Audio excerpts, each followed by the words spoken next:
ಪ್ರಿಯತಮೆ ಪಾಂಚಾಲಿ, ಇವಳೇಕೆ ಈ ರೀತಿ ಚಿಂತಾಮಗ್ನಳಾಗಿ ಕುಳಿತಿರುವಳಲ್ಲ?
ನೀವಾದರೂ ಪುರುಷರು, ನಿಮ್ಮನ್ನು ಯಾರಾದರೂ ದುರ್ವಾಕ್ಯಗಳನ್ನಾಡಿದರೆ ನೀವೇ ಅವರಿಗೆ ಪ್ರತೀಕಾರವನ್ನೇ 5 ಗ್ರಾಮಗಳನ್ನು ಬೇಡಲು ದೂತನನ್ನು ಆಸ್ಥಾನಕ್ಕೆ ಕಳಿಸಿರುವುದು. ಇನ್ನೇನು ಈಗಲೋ ಆಗಲೋ ಸಂಧಿಯಾಗುವುದು. ಈಗಲಾದರೂ ಈ ನಿನ್ನ ಬಿಚ್ಚದ ಕೇಶರಾಶಿಯನ್ನು ಮುಡಿಗಟ್ಟೆಂದು ಪರಿಹಾಸ್ಯ ಮಾಡಿ ನಕ್ಕಳು ಪ್ರಿಯ, ಪರಿಹಾಸ್ಯದಿಂದ ನಕ್ಕಳು. ಏನು ದುರ್ಯೋಧನನೊಳಗೆ ಪುನಃ ಸಂಧಿಗೆ ಪ್ರಯತ್ನ? ಹಾಗಾದರೆ ನನ್ನ ಸಂದೇಹ ನಿಜವಾಯಿತು. ಯಾರು ಯಾರು ರಾಯಭಾರಕ್ಕೆ ಹೋದವರು? ಶ್ರೀಕೃಷ್ಣ ಪರಮಾತ್ಮನಲ್ಲವೇ? ಗೋಪಿಕಾಂಬನೆಯ ಉದಾಸ ಭ್ರಮಗಳಲ್ಲಿ ಮಗ್ನರಾದ ಇರುಪತಿ ಯುದ್ಧವನ್ನು ಮರೆಯಲು ಸಹಜ. ಮಾಧ್ಯಮದ ದ್ವಾರಕೆಯಿಂದ ಹಿಂದಿರುಗುವುದಾದರೆ ಈಗಾಗಬಹುದೆಂದು ನನ್ನ ಭಾವಿಸಿ ನನ್ನ ಸಂದೇಹ ನಿಜವಾಯಿತು. ಅದಿರಲಿ, ಆ ಭಾನುಮತಿಗೆ ಏನೆಂದು ಉತ್ತರ ಕೊಟ್ಟೆ? ಅವಳ ಪ್ರಶ್ನೆಗೆ ಸರಿಯಾದ ಉತ್ತರವನ್ನೇ ಕೊಟ್ಟೆ. ಏನೆಂದು? ಎಲೆ ಭಾನುಮತಿ, ನಿನ್ನ ಮುಡಿಯನ್ನು ಬಿಚ್ಚಿಸುವವರೆಗೂ ಭಾನುಮತಿ ಅಂತ ಹೇಳಿ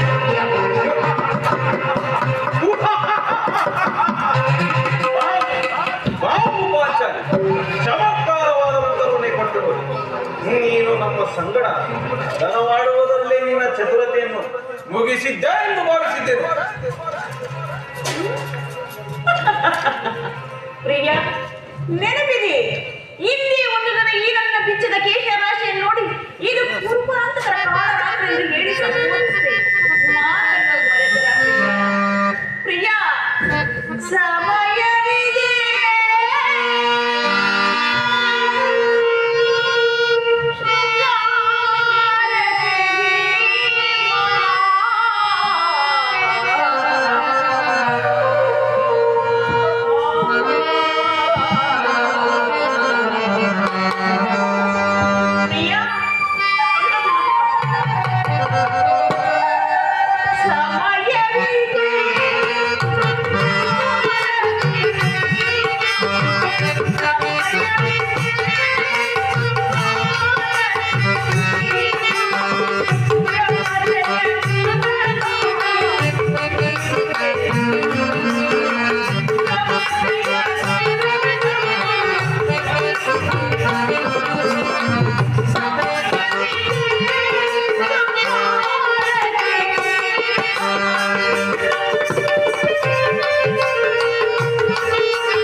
ಮಾತುಗಳನ್ನು ಕೇಳಾಪೇಕ್ಷಿಸುವೆ. ಮಾಡಿದ ಪ್ರತಿಜ್ಞೆಯನ್ನು ಮರೆಯುವಂತ ಹೇಳಿಯಲ್ಲ. ಹೇಳುವುದು ಮಾತ್ರವಲ್ಲ, ಹಾಡಿದಂತೆ ನಡೆಯಬೇಕು, ಅದೇ ನನ್ನ ಇಚ್ಛೆ. ಸುಮ್ಮನೆ ಇಚ್ಛೆಗಳು ಏನಾಗುವುದು? ನೀವು ಎಷ್ಟೇ ಆದರೂ ಅಣ್ಣನ ಆಜ್ಞಾಧಾರಕರಲ್ಲವೇ? ನನ್ನನ್ನು ತಿಳಿಸಲಾರೆ ಪಂಚ. ಈಗ ನಾನು ಯಾರ ಆಜ್ಞಾಧಾರಕರಲ್ಲ. ಶಾಂತಿಯನ್ನು ಬಯಸುವರು. ಈ ಸಂಧಿಯ ಪ್ರಸ್ತಾಪದಲ್ಲಿ ತೊಳೆದರು ನಾನು ಯುದ್ಧವನ್ನು ಬಲು ಆತುರದಿಂದ ಅಪೇಕ್ಷಿಸಿರುವೆನು. ಪರಾಯಣರಾದ ಯುಧಿಷ್ಠಿರನು ಆ ದುರ್ಯೋಧನ ಅಂತ ಅಪರಾಧಗಳನ್ನು ಕ್ಷಮಿಸಬಹುದು. ಆದರೆ ನಾನಿನ್ನೊಂದು ಗಳಿಗೆಯೂ ಸಹಿತ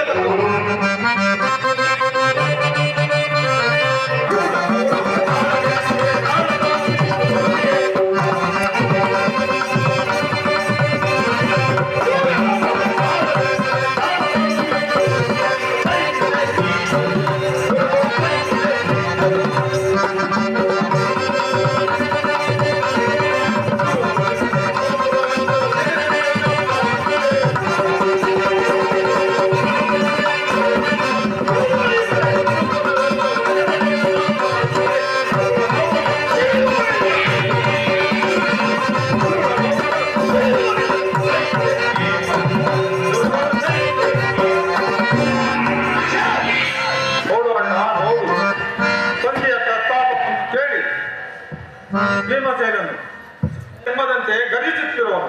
ಆತನನ್ನು ಸಮಾಧಾನ ಪಡಿಸಲು ನಿನ್ನ ಹೊರತು ಮತ್ತಾರೂ ಸಾಧ್ಯರಲ್ಲ. ಪಾರ್ಥ, ಈ ಸಾರಿ ಅವನ ಕೋಪಕ್ಕೆ ದ್ರೌಪದಿಯೇ ಮೂಲ ಕಾರಣವೆಂದು ತೋರುವುದು. ಶ್ರೀಕೃಷ್ಣನು ಹೇಳುತ್ತಿದ್ದನು, ಜಗತ್ತಿನ ಸುಖ ದುಃಖಗಳಿಗೆ ಸ್ತ್ರೀಯರೇ ಮೂಲ ಕಾರಣವೆಂದು. ಪಾರ್ಥ, ಆ ಕೌರವರೊಡನೆ ಯುದ್ಧ ಮಾಡುವುದಕ್ಕಿಂತ ಈ ಸಹೋದರನ ಕೋಪವನ್ನು ಶಮನ ಮಾಡುವುದೇ ಅಸಾಧ್ಯವಾಗಿರುವುದು. ಸಹೋದರ ಭೀಮಸೇನ, ನನ್ನಲ್ಲಿ ಕೋಪವೇ ತಮ್ಮ? ಅಣ್ಣನಿಗೆ ಚಿತ್ತಾಗಿರುವುದು. ಏಕೆ ನಿಮ್ಮ ಪ್ರಶ್ನೆಗಳಿಗೆ ಈಡನ್ನ ಬಿಚ್ಚಿದ ಬಿರುಕುವುದನ್ನು ಸಮಾಧಾನ ಕೊಡಬಲ್ಲದೇನು? ಅಗ್ರಜ, ಸಮಯಕ್ಕೆ ಸರಿಯಾಗಿ ಬಂದಿದೆ. ಅರ್ಜುನನ ಸಮ್ಮುಖದಲ್ಲಿ ನಿಮಗೊಂದು ಮಾತನ್ನು ತಿಳ್ಕಬೇಕಿದೆ. ನಿಮ್ಮಿಬ್ಬರ ಸಮ್ಮುಖದಲ್ಲಿ ಅದನ್ನು ಈಗಲೇ ತಿಳಿಸುವೆ.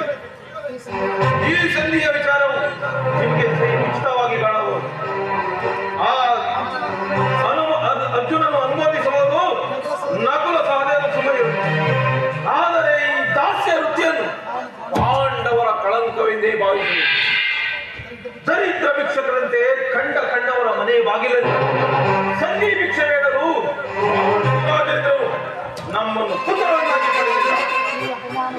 ಈ ಅಪಮಾನವು ನಿಮಗೆ ಸಹ್ಯವಾಗಿ ಕಾಣಬಹುದು. ಆದರೆ ಇದನ್ನು ಇನ್ನೊಂದು ಗಳಿಗೆಯೂ ನಾನು ಸಹಿಸತಕ್ಕವನಲ್ಲ. ಯುದ್ಧಕ್ಕಾಗಿ ನಿಮ್ಮ ಅನುಮತಿಯನ್ನಾಗಲಿ ಅರ್ಜುನನ ಸಹಾಯವನ್ನು ನಾನು ಬಯಸುವುದಿಲ್ಲ. ನಾನು ಮತ್ತು ಈ ನನ್ನ ಗದೆ ಇವೆರಡೇ ಕುರುಬಲನ್ನು ಸಂಪೂರ್ಣ ಮಾಡಬಲ್ಲದು. ನೀವು ಸಿದ್ಧರಾಗಿ ಸಂಧಿಯ ಪ್ರಸ್ತಾಪದಲ್ಲಿ ತೊಡಗಿರಿ.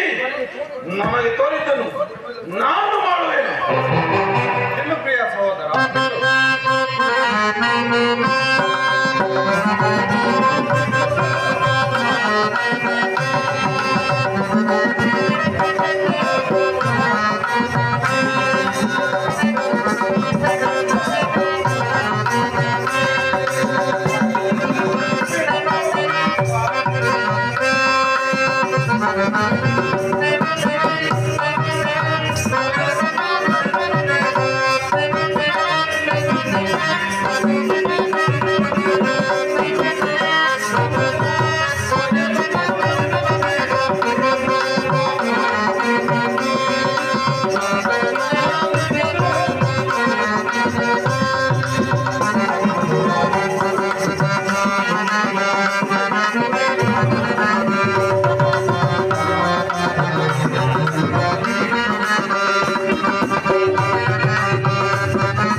ನಿನ್ನ ಕೋಪವನ್ನು ತಡೆಯುವ ಶಕ್ತಿ ನಮ್ಮಲ್ಲಿ. ಕೋಪ ಮಾಡಬೇಡ ಅಣ್ಣ. ಧರ್ಮರಾಜನು ನಮ್ಮೆಲ್ಲರಿಗೂ ಹಿರಿಯನು. ಆತನ ಇಷ್ಟಕ್ಕೆ ವಿರುದ್ಧವಾಗಿ ಯುದ್ಧವು ಅನುಚಿತ. ಯುದ್ಧವು ಪ್ರಾರಂಭಿಸುವುದು ಅನುಚಿತ. ಪಾಂಚಾಲಿ